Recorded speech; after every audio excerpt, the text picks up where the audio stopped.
តើបើយើងជួបប្រភេទ integral តរិកោណមិត្តកោសគុណនឹងកោសបែបនេះអញ្ចឹងយើងស្មើទៅនឹង1លើ2 integral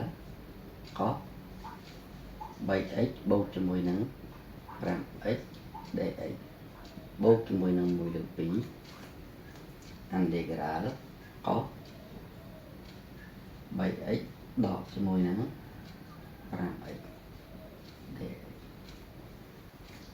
តាចានេះស្មើទៅនឹង1លើ2 integral នៃ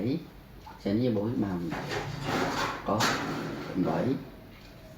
8x dx បូកជាមួយនឹង integral នៃ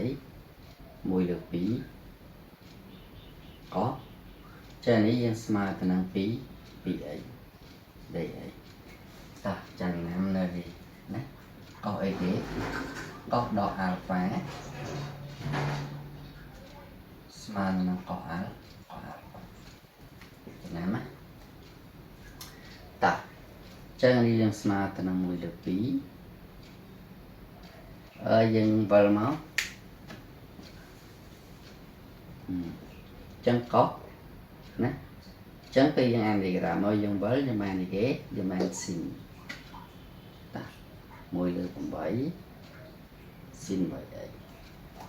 តាបូកជាមួយនឹង1លើ2ចឹងយើងវិលបាននេះគេ1លើ2ស៊ីន 2x បូក4តាស្មើនឹង1លើ16ស៊ីន 8x បូកជាមួយនឹង1លើ4ស៊ីន 2x បូក4ណា